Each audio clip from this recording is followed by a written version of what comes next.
ఈ మధ్య దొంగలు కొత్త పంతాను ఎంచుకున్నారు. ఒకప్పుడు దొంగల్లో రకరకాలుగా ఉన్నారు. ఎవరిని ఎలా పసిగట్టాలో కూడా అర్థం కాకుండా ఉంది. నిన్న రాత్రి పెద్దవోడుగూరు మండలం రాంపురంలో వజ్రకరూరు మండలం పోలీసులు వచ్చి 4 మగవాళ్ళు 5 మంది ఆడవాళ్లను పట్టుకున్నారు. వారి దగ్గర 30 కేజీల దగ్గర వెండి, కొంత నగదు, కొంత బంగారం దొరికిందంట. మరిన్ని వివరాలు తెలియాల్సి ఉంది. రాత్రి దాదాపు 10 గంటల సమయంలో అనుకుంటా. చిన్న పిల్లల్ని ఎత్తుకొని, ఏమంటే వాళ్ళని చూపిస్తే బాగుండదు కాబట్టి చూపించకూడదు. వీళ్ళందరూ కూడా చాలా మంది మాది కడప సార్, అది సార్ అని చెప్తున్నారు. చిన్న పిల్లల్ని వేసుకొని అడుక్కునే వాళ్ళ మాదిరి ఏదో అన్నం ఆకలి అవుతుందమ్మా అని పట్టపగులే దొంగతనాలు చేస్తారు వీళ్ళు. 4 మగవాళ్ళు పక్కన ఉంటారు, ఆడవాళ్ళు చిన్న పిల్లల్ని వేసుకొని అమ్మ ఆకలి అవుతుందమ్మా అని. ఒంటరిగా పల్లెల్లో ఎవరైతే ఉన్నారో ముసలి వాళ్ళు కావచ్చు, లేదా బంగారు గొలుసులు మెల్లో బంగారు గొలుసులు ఉన్న వాళ్ళని, ఇలాంటి వాళ్ళని టార్గెట్ చేసి అడుక్కునే వాళ్ళ మాదిరి వచ్చి పట్టపగులే దొంగతనం చేసేస్తారు. అవసరమైతే వాళ్ళకి మత్తుమంది ఇచ్చో లేకపోతే కొట్టో, ఆ కొట్టే సందర్భంలో కొంతమంది చనిపోవచ్చు. కానీ ఈ వజ్రకరూరు మండలంలో ఎక్కడో కొన్ని దొంగతనాలు జరిగితే పోలీసులు నిఘా పెట్టారంట. వీళ్ళు 5 మంది ఆడవాళ్ళు 4 మగవాళ్ళలో కేవలం ఒక వ్యక్తి దగ్గర మాత్రమే సెల్ ఫోన్ యూజ్ చేస్తున్నాడంట. అంతకుముందు ఎక్కడో తారసపడి ఉంటే ఒక పోలీస్ వాళ్ళ నెంబర్ ఇప్పించుకున్నాడు. ఏం రా ఎక్కడ పోతున్నారు ఏంటి అన్నట్టుగా. వారికి అనుమానం రాకుండా ఆ నెంబర్ తీసుకొని, అంటే వాళ్ళను దొంగలు అన్నట్టుగా చూడకుండా మామూలు క్యాజువల్గానే ఇప్పించుకొని వాళ్ళని ట్రేస్ అవుట్ చేశారు. వాళ్ళు ఎక్కడెక్కడ ఉన్నారు అనేది మొబైల్ నెట్వర్క్ తీసి ట్రేస్ చేసి ఏ ఊర్లో దొంగతనాలు చేస్తున్నారని వారం 10 రోజులు బాగా అబ్జర్వ్ చేసి ఆ నెట్వర్క్ ఆధారంగా ఓహో పలానా చోటు ఉన్నారు ఏ ఊర్లో, ఎందుకంటే ఆ నెట్వర్క్ సిగ్నల్ ఎక్కడుందో అక్కడ దొంగతనం జరిగిందంటే వీళ్ళే. అంటే టెక్నాలజీని పోలీసులు చాకచక్యంగా తెలివితేటలుగా ఎంతో చాకచక్యంగా వాడారని చెప్పాలి. కరెక్ట్గా దొంగల్ని పట్టుకున్నారు, అరెస్ట్ చేశారు. మరి ఇంకా వివరాలు తెలియాలి. ఆ 4 మగవాళ్ళు అయితే పరారీలో ఉన్నారంట, ఆడవాళ్ళు అయితే దొరికారు. మరిన్ని వివరాలు అయితే తెలియాల్సి ఉంది. వజ్రకరూరు పోలీసులను అడిగి మరిన్ని వివరాలు తెలుసుకునే ప్రయత్నం అయితే చేద్దాం.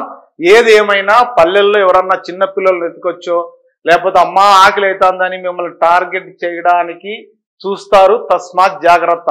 జాలి చూపి అయ్యో పాపం అంటే మాత్రం ఇబ్బంది. దీంట్లో నిజంగా ఆకలి అడుక్కునే వాళ్ళు కూడా ఉంటారు. అఫ్కోర్స్ మీరు అప్పుడే తెలిసిపోతుంది మీకు ఏంటనేది.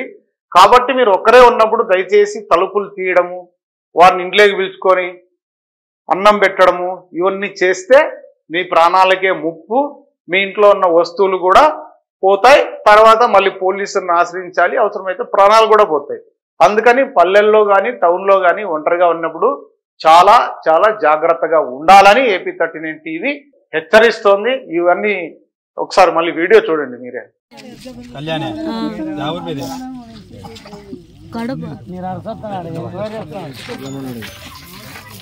ఏం పేరు మా నీ పేరు? ఎవరు నీది? ఏం పేరు నీ పేరు? కృష్ణమ్మ. ఎవరు? కడప. అట్రామా నువ్వు రామా ఇట్లా తిరుగుమా ఇటు తిరుగుమా తిరుగుమా ఇటు తిరుగు. ఏం పేరు నీ పేరు? నా పేరు విజయమ్మ సార్. ఎవరు నీది? కడపలే సార్. అమ్మాయిని తీయకండి సార్. తీయకుంటే తిరుగుమా తిరుగు పెద్ద ఘనకార్యం చేసి దాచిపెట్టుకుంటాను. ఏం పేరు నీ పేరు? ఏమంటే పగులంటే ఆడలు ఊదురు మిమ్మల్ని. కళ్యాణే ఎవరు మీది? కడప. ఏం పేరు మా నీ పేరు? ఎవరు నీది? కడప. ఏం పేరు నీ పేరు? కృష్ణమ్మ. కృష్ణమ్మ. ఎవరు? కడప. అట్రామా నువ్వు రామా ఇట్లా తిరుగుమా ఇటు తిరుగుమా తిరుగుమా ఇటు తిరుగు. ఏం పేరు నీ పేరు? నా పేరు విజయమ్మ సార్. ఎవరు నీది? కడపలే సార్. అమ్మాయిని తీయకండి సార్. తీయకుంటే తిరుగుమా తిరుగు పెద్ద ఘనకార్యం చేసి దాచిపెట్టుకుంటాను. ఏం పేరు నీ పేరు? ఏమంటే పగులంటే ఆడలు. కళ్యాణే ఎవరు మీది? కడప ఏం పేరు మా నీ పేరు రాజేశ్వరి ఎవరు నీది కడప ఏం పేరు నీ పేరు కృష్ణమ్మ ఆ? కృష్ణమ్మ ఎవరు కడప అట్రామా నువ్వు రామా ఇట్లా తిరుగుమా ఇటు తిరుగుమా నన్ను అడిగితే నేనేం చెప్పాలి తిరుగుమా ఇటు తిరుగు